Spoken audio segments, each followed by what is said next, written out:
point, I said into the quiet, "Move slow. Sound off every 10 meters." We stepped across that threshold, and the world of sun and logic fell away behind us. We entered a new province. The floor of the cave was slick with some dark ichor I did not wish to name. The passage was a narrow gullet, the rock of it damp and cold to the touch. Our lights drew frantic patterns over the walls which bore the fossil record of some forgotten nightmare. After 20 meters the throat of it opened, and we stood in a great and lightless cathedral. Here were the nests. They were obscene totems woven from the scavenged fabric of uniforms and the coils of razor wire and hanks of what could only be human hair. And scattered in and among them were the bones of men, gnawed and splintered and cracked. "Jesus Christ," Wallace breathed. "It's a lair." Then a sound.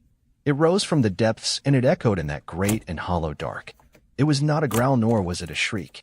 It was a wet and chittering click, the sound of 1,000 mandibles working in unison, a sound that bypassed the ear and settled in the oldest part of the soul. It came from all around, from the black mouths of tunnels unseen, from the crevices in the rock above us. "Contact!" Rico yelled, but he did not know where to aim his rifle. And then they peeled themselves from the shadows. They wore the shape of men, but they were a blasphemy of that shape. Taller than a man, and with limbs that were too long and which bent at obscene angles. Their skin was the pale and venous white of a grub's belly, and it was stretched thin over the hard knots of their muscle and the protrusion of their bones. Where their eyes should have been, there was only a puckered and seamless flesh, a blind judgment. Their jaws unhinged, and their faces split open to show a palisade of bone needles for teeth. And they moved with the twitching and silent quickness of hunting birds, their serrated claws scrabbling on the stone. The first of them fell from the ceiling with no sound at all, and it landed behind Lieutenant Wallace. Before the mind could rightly tell the eye what it was seeing, an arm of impossible length speared through the lieutenant's chest from behind, erupting from his sternum in a wet and glistening spike. He made a soft exhalation of blood and ruin, his eyes wide with a final and damning surprise. The creature ripped its arm back, and the lieutenant folded into the stone, and the world contracted to the muzzle flash of our guns and the clamor of our screaming. "Open fire!"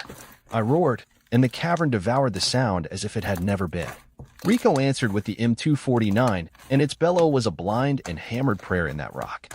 The tracers knit a seam of red ruin in its pale hide, and it let out a shriek that set the teeth to grinding in your own skull. It fell back a step, but it did not fall down, and two more came out of the black to take its place. My shotgun spoke its one word into the dark, and the face of the nearest thing became a shredded clump of meat. But it did not stop. It came on. Its eyeless had a ruin of raw flesh and needle teeth, and I fired again, and its head became a wet gospel of bone and gore that